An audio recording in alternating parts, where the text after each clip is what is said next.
The American school system has been around just as long as the Constitution, yet the world around us has constantly grown and changed. Don't you guys think that our education system should mirror the society? I mean, how many of you feel that school taught you even 1/4 of the information that you needed to buy a house, file taxes, or even get a job? Judging from the amount of hands that shot up, I can tell that you guys, just as I, feel that the American education system is not preparing students for the long run. So that is why I, Larissia Jackson, am here today to tell you guys about what we can do to improve our education system.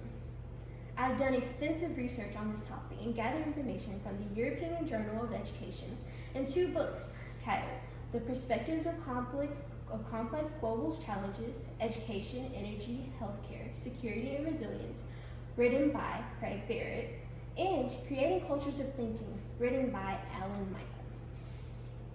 First, I would like to tell you why you should even believe me when I say that the American school system should be reformed. According to Barrett, the United States ranks 14th in educational performance. This is an improvement from being ranked 16th in 2012, but a far cry from being ranked first 2 decades ago. Barrett took it a step further to say that the United States no longer leads education and innovation in science, technology, engineering, and math. So, as you can see, as the world around us is becoming more innovative and advanced, our archaic education system is falling behind. And though we are 16th in education overall, according to Barrett, the United States is ranked 48th in quality of math and science. This is outstanding considering that we consider that sector one of our strong suits. So, considering our declining ranks in the world, we can clearly see that the United States has a major problem to deal with. And here's how we, as Americans, can fix that. According to Michael, the first instrument required to change education is a good statistical system describing its activity, students and teachers' qualities, etc., as well as the degrees and diplomas awarded in each field, the number of grads at each level, and the dropout proportions. Before we can change anything, we have to be able to know what exactly we're trying to change. We also need this data to compare stats when the new system is put in place. Michael also stated that Americans need to be aware of the effectiveness and efficiency of their behavior in the overall system, meaning we should all recognize that we play a part in determining if this new system will be created and if it will fail or succeed.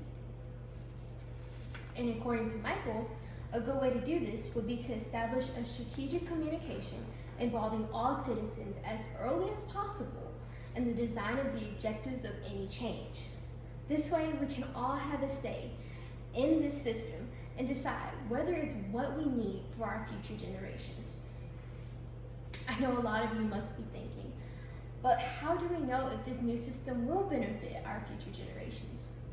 Well, the best way to do that is to create a system that is adaptable to all and that fosters creative thinking and free-minded individuals, unlike our current system.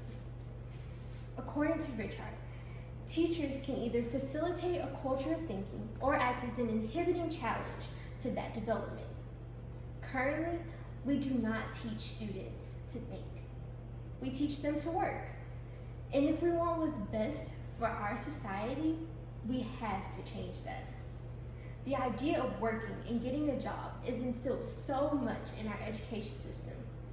Richard even went as far to say that the metaphor of work, learning as work, students as workers, and classrooms as workplaces, is well entrenched in our notions of schooling and education. And this is just not advancing us as a society. New inventions and innovations don't come from working blindly. It comes from thinking and seeing the way something is and thinking, how can I fix this? How can I improve this? How can I make this more efficient for society?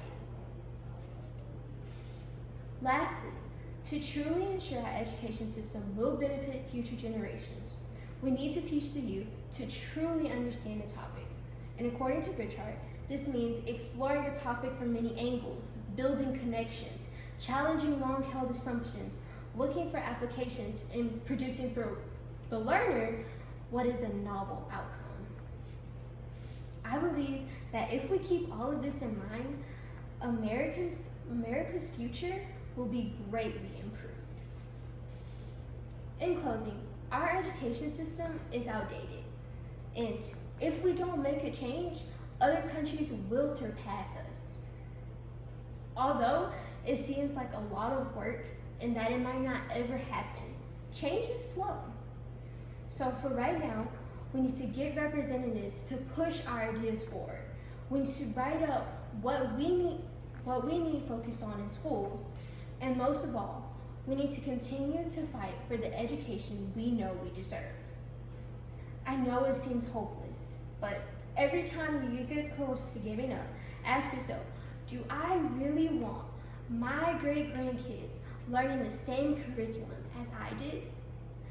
Am I really okay with our education system staying stagnant even though the world around us is constantly growing and changing? The answer should always be no. So get out there and fight. If not for you, then for the future generations that will greatly appreciate it. Thank you for listening to my speech, and I hope this inspired you to start an education revolution.